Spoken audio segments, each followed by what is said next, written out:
Momento de vida no campo hoje é fazendo uma pamonha aqui no rancho de apoio.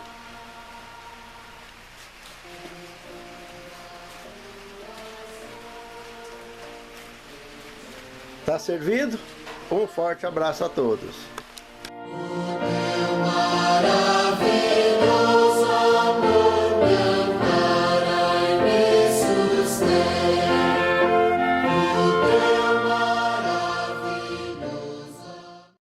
Olá, meus irmãos, minhas irmãs.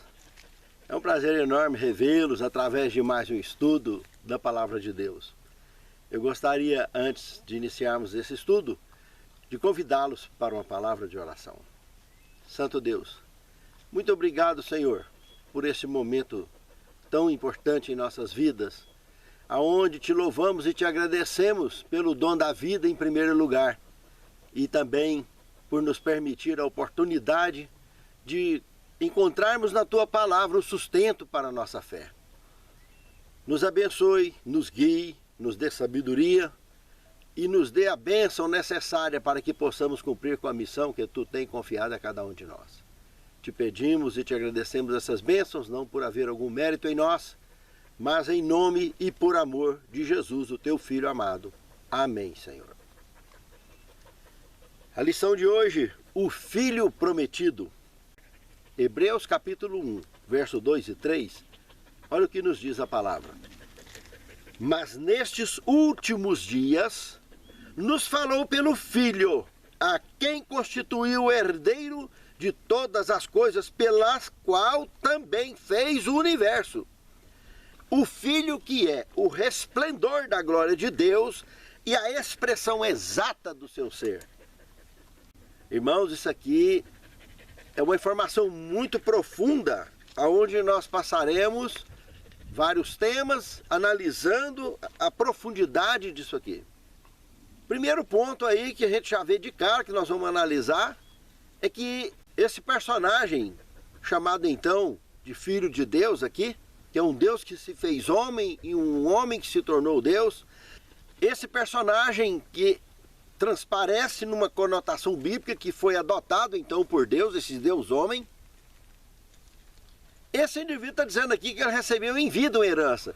Observe, na ótica mortal, nós sabemos que herança normalmente é transferida após a morte do doador da herança. É verdade que muitas famílias fazem essa doação em vida, com uso e fruto, geralmente do doador, enquanto eles vivem.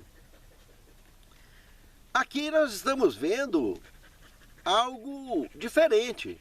É uma doação em vida, uma entronização em vida de poder e apresentação de liderança universal, porque aqui está dizendo que ele também é criador. Ele fez o universo juntamente com o Pai. E nós estaremos entrando nesses detalhes ao aprofundarmos nesse tema. Esse é o motivo da doação, porque ele era homem, porque ele se tornou um de nós, mas por isso que Deus amou o mundo de tal maneira, que deu o seu único da espécie essa que se faria homem e retomaria o poder como Deus. A chave da nossa salvação, do nosso exemplo, do nosso foco e da nossa vitória.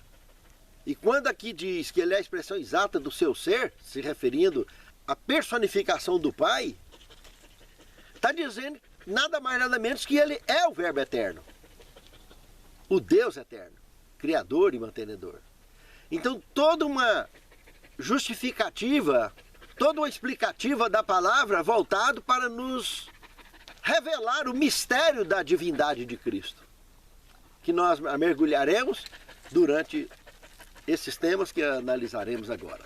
No segundo tema, nestes últimos dias. Meus irmãos, se a gente observar o que Paulo diz em Hebreus, tratando de que nesses últimos dias nos falou pelo Filho, aqui nós temos um contexto, se analisarmos, por exemplo, Número, capítulo 24, versos 14 a 19, e Isaías 2, 2 e 3, nós podemos notar claramente de que, de fato, a partir do momento que Cristo surgisse nesse planeta, ou seja, que Deus se faria homem nesse planeta, já está anunciando claramente a retomada das rédeas dos mundos caídos. E o planeta Terra é o foco dessa dinâmica. E isso fica bem claro aqui no texto de Isaías, no verso 3 do capítulo 2 de Isaías, quando ele diz que os ensinos que as nações buscariam no cetro de Jacó. E isso mostra exatamente Jesus já desde os 12 anos ensinando os doutores da lei. Já foi revelado ali. E daí passa por todos os ensinos revelados nas Escrituras e os não revelados que nós desconhecemos. Desse detalhe entre o nascimento e os 12, e dos 12 até os 30, quando ele foi batizado, que com certeza absoluta tem detalhes e detalhes dele no seu ministério em toda a face da terra. E não é à toa que ficou, de certa forma, camuflado o que ele teve fazendo durante esse período, por onde ele esteve andando e ministrando. Mas com certeza ele vinha cumprindo com a missão. Não pode ser ignorado esse trecho que um Deus homem tinha até os seus 30 anos de idade, exercendo missão o tempo todo, que é o projeto dele, na ótica divina e dos atributos da divindade. O Calvário foi apenas o anúncio oficial para o universo inteiro que tudo foi cumprido, tudo foi pago e tudo foi assumido de forma incontestável, sem margem de variação ou sombra de dúvida acerca dessa questão com relação ao Deus homem, ao homem Deus. A esse que nos criou e a esse pelo qual tudo foi feito em todo o universo. Quando Paulo usa essa expressão nesses últimos dias, está se referindo a esse contexto. E não ao contexto que Daniel e outros profetas atribuíam essa mesma mensagem como uma conclusão dos últimos dias, se referindo a tempo do fim e fim do tempo. Tempo do fim, de 538 a 1798, período esse em que o dragão empreenderia uma grande campanha de perseguição sobre os cristãos, que nós conhecemos historicamente cumprido como o período da Inquisição, ou o período da supremacia papal, de 1260 anos, abordado em vários contextos do Antigo e do Novo Testamento. E o período que Daniel chamou de fim dos tempos, ou fim do tempo, o que vem de 1798 para cá, período esse abordado pelo Apocalipse como 3 mensagens angélicas, anunciando as últimas mensagens de advertência ao mundo caído. Inclusive denunciando claro e abertamente a queda de Babilônia, que tem arrastado, lamentavelmente, muitos do meio da verdadeira fé cristã jogada ao chão. E não estão acreditando em nada, não estão assumindo nada, não estão percebendo nada, assim como a mulher de Ló. Estão dormindo em sono profundo na mornidão de Laodiceia. Mas Laodiceia é o povo do juízo, é o povo justo, é a menina dos olhos de Deus, é o último período da igreja cristã sobre a face da terra. Não existe 8º, nem 9º, nem 10º período. Não adianta sair da igreja verdadeira para sair anunciando e esguelando para o mundo afora qualquer outra forma religiosa. Essa, 7º período, Laodiceia, é a igreja de Deus nos últimos dias. E é ali que temos que ser quente, jamais frio, e morno nem pensar. Porque o morno chega a provocar o vômito em Deus, e esse será vomitado como foram aqueles que habitavam em Sodoma e Gomorra. Pense nisso, amado irmão. Pense nisso, amado irmão. No terceiro tema, Deus nos falou pelo Filho. Analisando aqui Hebreus capítulo 1, verso de 1 a 4, nós podemos ver o brilho pleno das Escrituras Sagradas, quando Paulo mostra aqui que ele falou pelos profetas. Ou seja, se nós observarmos a revelação divina por meio de Jesus, no entanto, ela foi superior à revelação que Deus fez aos profetas, não tem a menor sombra de dúvida. O Jesus é o meio maior de revelação, ele é o próprio Deus, ele criou o céu e a terra e governa sem sombra de dúvida todo o universo. Para Paulo, a divindade de Cristo é inquestionável. Um segundo ponto que, além de tudo isso, o apóstolo, ele confirma a estabilidade e idoneidade do Antigo Testamento, quando ele cita aqui então os profetas. Porque o Antigo Testamento também lançou a palavra, mostrando que se daria até o presente também. O Antigo Testamento comunicou a vontade de Deus, comunica o tempo todo da mesma forma. A questão é que só foi possível entender isso após a explicação discriminada, após a explicação detalhada do Filho de Deus acerca do Antigo Testamento. Quando Cristo comentou que o tema dizendo, examinais as Escrituras, porque vós cuidais ter nelas a vida eterna. Mas não quereis vir até mim para terdes vida. Jesus estava exatamente mostrando, exaltando o poder. Jesus estava exatamente apresentando a idoneidade da palavra de Deus, mas fazendo uma crítica aos fariseus, aos doutores da lei de seus dias, de que eles examinem, estuda. Ou seja, tem lição todo dia, tem espírito de profecia, tem tudo na mão. Mas, na verdade, não quer viver a essência da fé, não quer ir ao próprio Cristo, viver a verdade do Cristo vivo, do reino de Deus, encontrar Ele dentro de nós. Porque se não encontrar Ele dentro de nós, a salvação, a certeza dela dentro de nós, como que nós vamos abraçar essa salvação num reino que está vindo, externo, que está lá no terceiro céu, acima do reino intergaláctico? Como será possível isso? Jesus, então, ele mostra a idoneidade das Escrituras, que só existia Antigo Testamento quando ele falou isso, não existia Novo Testamento. O primeiro livro do Novo Testamento surgiria por volta do ano 60 da era cristã, o livro de Tiago. E logo em seguida outras obras, como de Paulo e os evangelistas, de um modo geral. Até o ano 100 estaria sendo concluído essas obras do Novo Testamento. Só então seria incorporada a essas Escrituras que Cristo comentou que nos seus dias só existia o Antigo Testamento. E aí está uma prova incontestável da autenticidade, da idoneidade do Antigo Testamento. É claro que muitas coisas que foram ditas ali, como as leis cerimoniais, ou conhecidas leis de Moisés, eram cerimônias que foram cumpridas na cruz do Calvário, cravando na cruz todos esses ritos e cerimônias. Mas a parte moral da lei de Deus, os 10 mandamentos e toda a orientação, é tão eterno quanto o próprio Deus. Questões culturais também, que constantemente são confundidas com questões doutrinárias, porque doutrina na Bíblia é eterno, é imutável.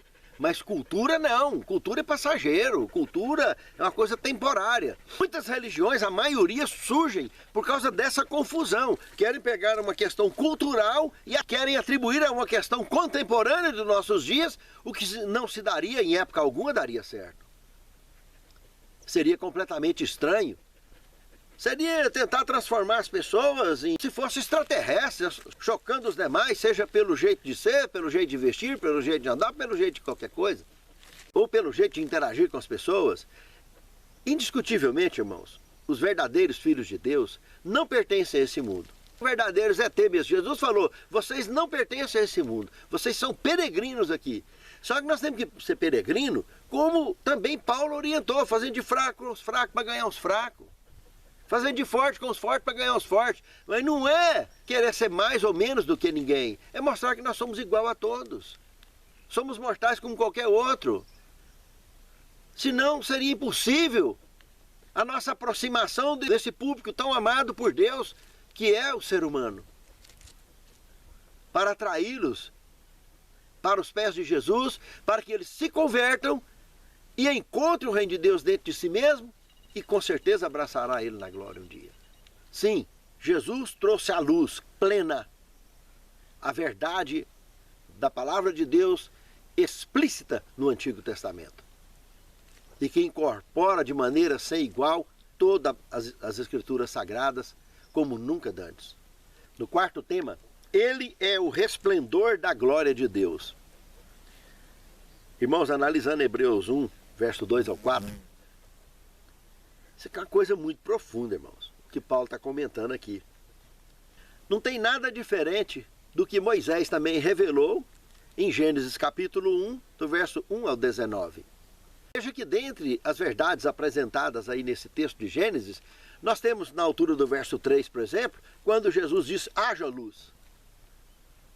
Então, nós estamos falando aqui de brilho, de glória, condição de vida. Justamente o momento em que apareceu a atmosfera, estratosfera, exosfera, todas essas esferas que deu condição de vida para o planeta. E isso dependeu de luz, de brilho de luz, que veio emanada de quem? Do próprio Filho de Deus. No verso 18 e 19 de Gênesis 1, mostra outra coisa impactante, a criação do sol. Ou seja, então, que luz foi aquela lá de Gênesis, capítulo 1, verso 3? Enquanto passou o primeiro, segundo e terceiro dias, criados por Deus, debaixo da plena luz apresentada no verso 3 de Gênesis 1. Que luz foi essa? Não tem outra forma de ver, irmãos. O Espírito Santo estava lá nas águas, Cristo estava no lugar onde o sol estaria no quarto dia, mas ele de lá estava projetando luz suficiente para o planeta para fechar 50% do planeta e poder exercer desde o primeiro dia, tarde, manhã e primeiro dia. Ou seja, parte escura é a primeira, a segunda parte é a parte clara. Fruto dessa luz que então Deus comentou em Gênesis capítulo 1, verso 3. Haja luz. E essa luz veio do próprio Filho de Deus, em conexão com o Pai e com o Espírito Santo, que estava sobre a face das águas, a família divina trabalhando em prol da criação, que envolve a mim e a você também. Outros textos, como Êxodo, capítulo 24, 16 e 17, Salmo 4, 6, 36, 9, 89, 15, dentre outros, podemos ver claramente a glória de Deus manifesta aos seres humanos. O próprio Moisés conviveu 40 dias lá em cima, no Sinai, com Deus. Quando ele desceu, o rosto dele estava brilhando de tal forma que as pessoas ficaram com medo de olhar para ele, pediu para ele tampar o rosto com um pano. Pensa, irmãos. E Moisés não morreu. Normalmente, qualquer mortal, se olhar para a glória de Deus, está morto. E ele olhou e não morreu. Israel toda viu aquela glória e não morreu. Nós também veremos e seremos salvos para todo sempre, porque fomos redimidos através do sacrifício de Cristo. Abraçaremos dessa glória, nos tornaremos parte dessa glória, porque ele diz que nós somos a luz do mundo. Pequenos refletores dessa luz maior, que é o nosso Deus. Um outro ponto interessante de ser observado é a transfiguração de Cristo. Lá em cima do Tabor, a vigília que eles passaram no Tabor. Lá essa glória aparece de uma maneira tão interessante que a roupa dos discípulos ficaram brancas, tão alvas como a neve. É citado um detalhe, que lavandeiro nenhum sobre a face da terra podia branquejar daquela forma. A roupa dos discípulos, por causa da transfiguração de Cristo. Isso sem falar nos dois personagens que também apareceram ali, Elias e Moisés. Um representando todos que serão arrebatados vivos para o céu, que serão transformados no piscar e fechar de olhos, como foi o caso de Elias, e os outros representados por Moisés, que morreu e ressuscitou. Os que serão ressuscitados irão de encontro ao Senhor nos ares, puxando a fila dos salvos, porque os vivos vão logo atrás. Segundo Paulo, detalha e explica isso lá na sua carta aos Tessalonicenses. É por isso que Paulo disse em Hebreus 1:3 que ele veio ao mundo, Jesus veio ao mundo para revelar a glória de Deus. No quinto tema, por meio dele, Deus fez o universo. Meus amados, um texto bíblico bem objetivo, que contextualiza e sintetiza toda essa questão que nós estamos estudando. É o Evangelho de João, capítulo 1, verso de 1 a 5. No princípio era o Verbo, e o Verbo estava com Deus, e o Verbo era Deus. Ele estava no princípio com Deus. Todas as coisas foram feitas por intermédio dele, sim. E sem ele, nada do que foi feito se fez. Nele estava a vida, e a vida era a luz dos homens. A luz resplandece nas trevas, e as trevas não prevalecem contra ela.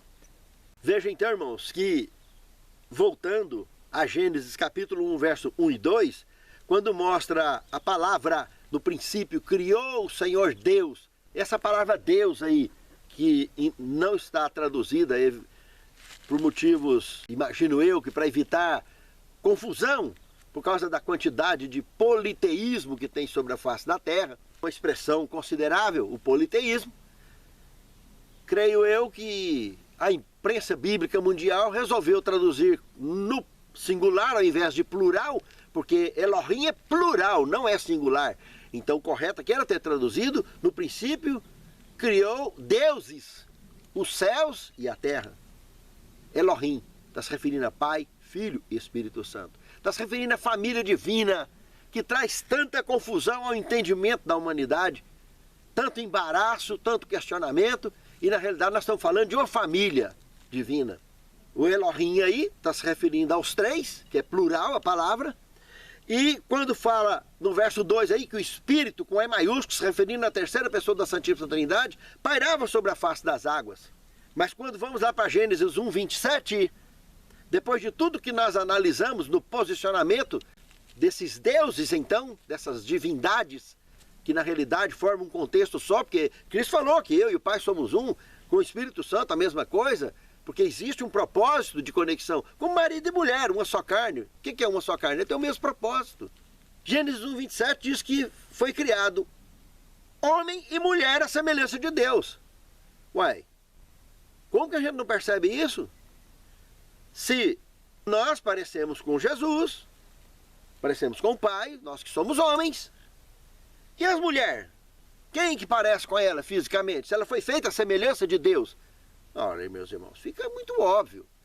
É um assunto delicado, e normalmente ninguém quer expor, ninguém quer falar, ninguém quer mostrar, ninguém quer comentar, prefere ficar quieto, mas está nas Escrituras Sagradas. São peças de quebra-cabeça que são ajuntados. Aqui na criação a gente vê isso, na concepção de Cristo nós vemos isso. Veja que quando o anjo Gabriel chega e anuncia, e quando acontece o fato, aparece o Pai mostrando o Filho amado, e o Espírito Santo envolvendo Maria, e Cristo sendo colocado no ventre de Maria, e o Verbo então se fazendo carne e habitando entre nós. Assim, Deus amou o mundo de tal maneira que deu o seu único da espécie, o unigênito, único da espécie, para que nós pudéssemos ser salvos por Ele, pelo seu sacrifício, pelo seu ministério, pela sua missão, pela sua vitória no Calvário. Hebreus capítulo 1, verso 10 está dizendo que Jesus realmente criou toda a terra e o universo também. Ele é criador. Hebreus 2,10 também confirma todas essas expressões. O mesmo também é apresentado em Hebreus 1, verso 2. As mesmas expressões aplicadas, atribuídas tanto ao Pai, é aqui nesse contexto de Hebreus, apresentada ao Filho também. O contexto do Filho ser também Criador ou Verbo eterno, conforme apresentado por João também. Hebreus capítulo 1, verso 2, 10. Hebreus capítulo 2, verso 10 estão em plena sintonia, confirmando esta verdade. Ou seja, por meio dele também foi feito o universo.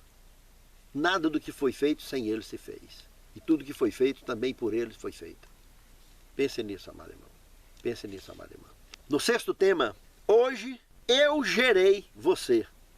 Aqui é outro ponto polêmico que as pessoas não gostam de misturar, mas teologicamente, biblicamente, facilmente explicado e podemos entender com muita tranquilidade. O que nós temos revelado em Hebreus capítulo 1, verso 5, que você é meu filho hoje eu gerei você. Nós podemos olhar lá em Hebreus 1, 5. Nós podemos também olhar em 2 Samuel, capítulo 7, verso de 12 a 14, o Salmo 2,7, Lucas 1, 31 e 32, dentre outros textos da Bíblia Sagrada. Que o Filho de Deus, adotado, se refere apenas ao Deus que se fez homem, único da espécie, unigênito. Essa palavra explica tudo. Então ele vem, no universo inteiro não tem outro igual a ele. Um Deus que se fez homem, mortal. Pense bem, deixou as vestes reais no céu, deixou sua divindade no céu e assumiu a nossa forma de mortal, sendo projetado no útero de Maria. E quando ele nasce recebendo o sangue contaminado da nossa raça caída de pecado, ele muda fisicamente, claramente, do seu feitio que ele tinha no céu. Obviamente. E cresce como um de nós. A verdade cristalina sobre isso nós vimos quando ele ressuscita. Ele ressuscita vitorioso da sua missão. Ele morreu a morte eterna. Apocalipse 1, 5. Só por isso ele suou sangue do Getsêmani. Ele pagou o preço morrendo na morte no seu verdadeiro sentido. Se ele tivesse um fio de pecado, ele não ressuscitaria. Por isso ele suou sangue no Getsêmani. que como homem ele sentiu o peso da responsabilidade do que ele estaria fazendo por uma raça que caiu. E ele se torna vitorioso, ele ressuscita dessa morte, o único que morreu no universo até hoje. Os demais morrerão tudo de uma só vez. Porque esses que já morreram, que nós entendemos como mortos, na realidade estão dormindo. João capítulo 11, verso 11.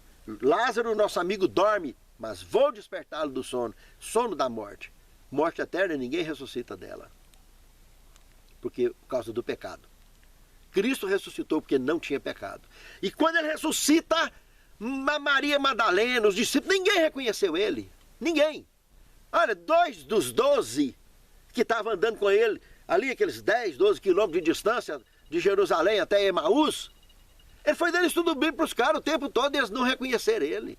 Foram reconhecer ele quando ele partiu o pão, sentado na mesa deles lá dentro. Aí ele desapareceu da cara deles. Ninguém reconheceu a ele. Nem na beira do mar, nem em lugar nenhum. Maria Madalena, ninguém.